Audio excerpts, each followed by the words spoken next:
मेरा नाम डॉक्टर फर्रुख हसीब है। आप मुझे जानते ही हैं। एंजाइटी और डिप्रेशन को अब जितना समझने की जरूरत है, आज से 10-20 साल पहले उतनी नहीं थी। क्योंकि हम देखते हैं कि माशरे के अंदर एंजाइटी, स्ट्रेस, डिप्रेशन ये तेजी के साथ बढ़ रहा है। और जो केस डायग्नोज हो रहे हैं और जो भी डायग्नोज नहीं हुए उनकी तादाद भी बहुत ज्यादा है। तो समझते हैं कि डिप्रेशन होता कैसे। उसके लिए आपको ये 4 खुशी के हार्मोन्स या केमिकल्स के बारे में जानना पड़ेगा। जी हाँ, हमारी बॉडी में ब्रेन के अंदर खुशी के 4 केमिकल्स होते हैं। उनके नाम भी आपको बताएंगे, उनके काम भी आपको बताएंगे। उन 4 के नाम हैं डोपामीन, सेरोटोनिन, ऑक्सीटोसिन, एंडोर्फिन्स। अलग अलग ये हमारी बॉडी में कुछ काम करते हैं। अब ये पैदा कैसे होते हैं और अगर ये कम हो जाए तो क्या होता है। इनकी रेगुलर प्रोडक्शन हो रही होती है बॉडी के अंदर, और इनके कम हो जाने या बैलेंस से आउट हो जाने का नाम ही डिप्रेशन है। उसके अलावा कुछ स्ट्रेस हार्मोन्स भी हमारे अंदर होते हैं जो हमें स्ट्रेस या हमारे लिए बुरा कर रहे होते हैं, तो उनके बारे में भी बात करेंगे। अब हम अलग अलग इनके बारे में बात करते हैं। डोपामीन, जिसे हम रिवॉर्ड हार्मोन भी कहते हैं या रिवॉर्ड केमिकल, ये कब रिलीज होता है? जब आप कोई मैच खेल रहे हो, आप मैच जीतते हैं या जिस टीम को आप सपोर्ट कर रहे हैं वो मैच जीतती है, तो आपको बहुत खुशी होती है और आपके अंदर डोपामीन रिलीज होता है। इसी तरह अगर आप इम्तिहान में अच्छे नंबरों से पास हो जाते हैं, कोई डिग्री अचीव करते हैं, कुछ और अचीव करते हैं, तो आपके अंदर डोपामीन रिलीज होता है जो आपको खुशी की फीलिंग देता है। सेरोटोनिन होता है। सेरोटोनिन हमें जो जिंदगी के कलर्स हैं, जो जिंदगी के अंदर अच्छाइयां हैं वो दिखाता है। और जब सेरोटोनिन कम हो जाता है या डोपामीन कम हो जाता है तो हम मायूस नजर आते हैं, हम कम सोचते हैं, हम बुरा सोचते हैं, हमें नेगेटिव दिखता है, हमें हर तरफ मायूसी, उदासी दिखती है और हमारी खुशी कम हो जाती है। ऑक्सीटोसिन, जो कि लव हार्मोन है, जब हम अपने प्यारों के पास बैठते हैं, दोस्तों के साथ बैठते हैं, अपने बच्चों को उठाते हैं, तो हमारे अंदर ऑक्सीटोसिन रिलीज होता है। इसीलिए आपने देखा होगा कि जो बड़ी उम्र के लोग होते हैं, जब वो छोटे बच्चों को उठाते हैं या उनके साथ खेलते हैं, पोतों पोतियों और नवासे नवासियों के साथ, तो वो खुश हो जाते हैं और वो एनर्जाइज हो जाते हैं। जी हाँ, बच्चे हमें एनर्जाइज करते हैं, उनके अंदर बहुत एनर्जी होती है। और जब वो बड़े हो रहे होते हैं तो साथ सोसाइटी उनकी कंडीशनिंग कर रही होती है। उस कंडीशनिंग से पहले तक उनमें बहुत पॉजिटिव एनर्जी होती है। और चौथा जो ग्रुप ऑफ हार्मोन्स है वो है एंडोर्फिन्स। एंडोर्फिन्स हमारे अंदर हीलिंग करते हैं, हमें नेचुरल पेन किलर्स हैं। जब हम किसी मुश्किल में होते हैं, जो हमारी इंजरीज हो रही होती हैं, उनको हील करते हैं, हमें आगे बढ़ने की ताकत देते हैं। अब ये सारे एक्सरसाइज से और स्पेशली रेगुलर एक्सरसाइज से पैदा होते हैं।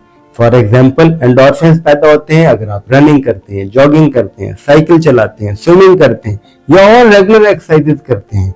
अगर आप पहाड़ चढ़ते हैं, अगर आप दोस्तों और रिश्तेदारों के साथ बैठते हैं, खुश होते हैं, तो ये आपके अंदर बढ़ते हैं। जब आप पॉजिटिव खबरें सुनते हैं, अच्छी बात सुनते हैं, तो ये बढ़ते हैं। और जो आप नेगेटिव बातें सुनते हैं, नेगेटिविटी के साथ कनेक्ट होते हैं, तो ये कम होते चले जाते हैं। जब आप बुरा सोचते हैं तो ये एक ऐसा साइकिल है कि आप बुरा सोचते हैं, ये अच्छी चीजें कम हो जाती हैं और आप और बुरा सोचते हैं और फिर कहीं रुक नहीं पाते। इनके कम हो जाने का नाम ही डिप्रेशन है। और डिप्रेशन के इलाज में के एक्सपर्ट डॉक्टर्स मौजूद हैं जिनको साइकेट्रिस्ट कहते हैं, और उनके साथ हेल्प के लिए साइकोलॉजिस्ट होते हैं।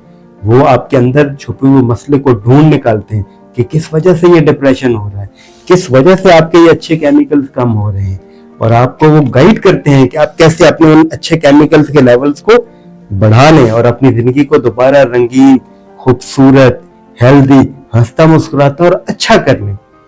इसके अलावा हमारे पास कुछ नेगेटिव हार्मोन्स होते हैं बॉडी के अंदर जिनको स्ट्रेस हार्मोन्स कहते हैं। ये भी हम खुद ही पैदा कर बैठते हैं। उनमें एक कॉर्टिसोल है। कॉर्टिसोल को स्ट्रेस हार्मोन भी कहते हैं। ये फाइट या फ्लाइट रिस्पांस के लिए काम आया करता था। मिसाल के तौर पे एक भेड़िया किसी इंसान पे हमला करने लगता था तो इंसान के अंदर कॉर्टिसोल रिलीज होता था। वो उसकी टांगों को ताकत देता था कि तुम भागो, और वो तेज भागता था। उसके असर से उसकी सारी ताकत उसकी टांगों में आ जाती और उसको भगाने में मदद करती। अगर वो और करीब आ जाता भेड़िया तो उससे लड़ने में उसके काम आती। तो वो जो उसके अंदर हार्मोन रिलीज हुआ होता स्ट्रेस हार्मोन, वो टांगों के मसल या लड़ाई में हाथ यूज कर लिया करते। अब क्या होता है, जब आप गुस्सा करते हैं, जब आप किसी के साथ नाराज होते हैं, तो आपके अंदर ये रिलीज तो हो जाता है मगर उस तरह से यूज नहीं हो पाता, वो आपके खून के अंदर सर्कुलेट करता रहता है और आप ही के ऑर्गन्स को डैमेज करता है। जिसने उस हार्मोन ने लड़ना था किसी जानवर के साथ, किसी खतरे के साथ, अब वो खतरा तो उतना खतरा था ही नहीं, वो तो खतरे का खौफ था जिसमें वो रिलीज हो गया। तो अब वो किससे लड़ता है, आपके जिगर को लड़के खत्म करता है, आपके मैदे को, आपके गुर्दों को, आपकी आंखों को, आपके दिल को, आपके दिमाग को, और जिन खून की नालियों में वो फिर रहा है उन खून की नालियों को डैमेज करता है। जी हाँ, वो सिर्फ आपको डैमेज करता है और आपके उन प्यारों को जो आपके करीब रहते हैं। क्योंकि आपका वो गुस्सा किस पे निकलता है, अगर शादीशुदा हैं तो अपने स्पाउस पे, अपने लाइफ पार्टनर पे, अगर बच्चे हैं तो बच्चों पे, अगर और करीब लोग हैं तो उनके ऊपर वो गुस्सा निकलता है।